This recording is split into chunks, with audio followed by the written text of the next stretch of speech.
All right, well, this is going to be the maiden voyage. I got everything put together, oiled, running. Right here I had to change the angle. It used to be almost straight down like that, but then there would have been a big gap. So I ran the angle a little longer so it holds over the deck.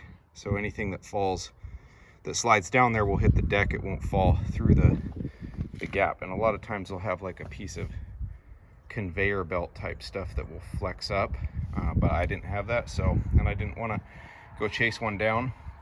And then there was a piece of flat metal.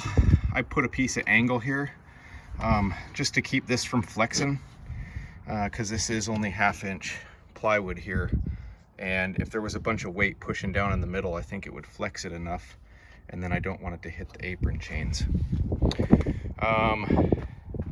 I got these adjusted okay. This one will control the speed of the apron chains, and this one will take it in and out of gear for the beaters, which I don't anticipate needing.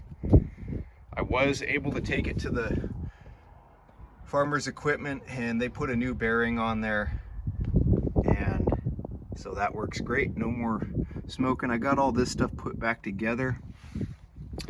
I did have to tighten these up quite a bit, and I'll show you why. I started running it, and so these apron chains are captured in the frame, right? So if we look underneath here, they actually ride on a piece of flat steel that's on the frame, so they don't drape down, which is cool. So this is the only spot where you have any sag in the chain. And if you look under here, there's like a ramp. Well, if you have too much sag, what was happening is they're catching right on that lip, and with these old chains, like, it would almost clunk. So I snugged it up a bit, and I figure if the chain stretches out enough, then I can back them all the way back down and then take a link out. But right now it wasn't quite enough to take a link out.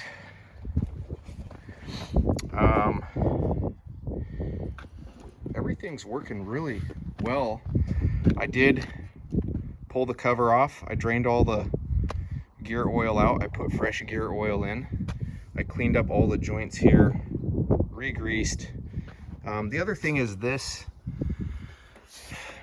nothing that really fixes this in other than it's held from going through on this end, and then same thing here, and that's not the tightest, but seems to be working. You know, maybe something that I end up having to take off, and it is kind of bent because I did have to actually smack this a few times with the hammer to get it to have the right tension on there. I also had to snug this up so I would have enough play to adjust the chain speeds. Everything's taking grease now.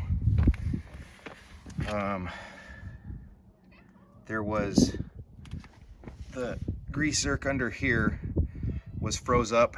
I pulled that off and I was able to clean it out and get the inside kind of scraped out, and then while it was running I actually was able to get grease into it. I took off the mud gates, the brackets, and just ran some bolts in there. So hopefully it'll work. I'll start it up right now and just kind of give you a look.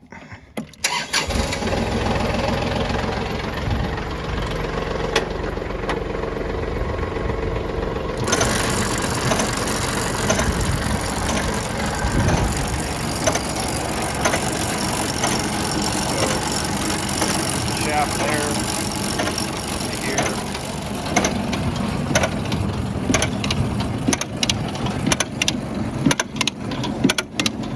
That's what controls your aprons. So if I pull that lever, it'll pull that shield down, and then it'll allow more clicks every time. So then you can adjust the speed. If I go to here,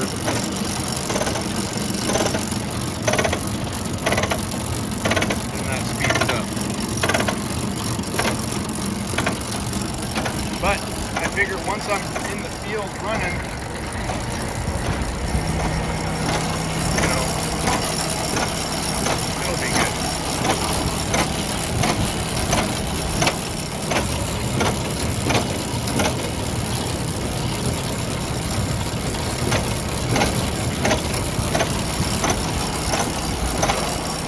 All right, I'll get it loaded up and we'll see.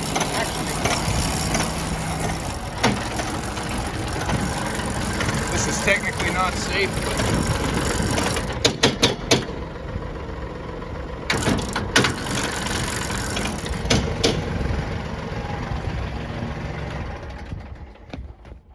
you know, safety third, right? But I pinned down the little seat detector so tractor will keep the PTO running when you're off of it. Probably shouldn't do it, but so here's my manure pile out here, and this is basically a mix of really dry manure, some hay, whatever gets in their feed lane, and then all my grass clippings. And so this will be perfect. Get some light loads in that spreader just while I'm making sure everything works right. The spring manure is a lot heavier. It's almost like wet dirt by the time you're spreading it out. So anyway, Old International 130, and I think it'll work great.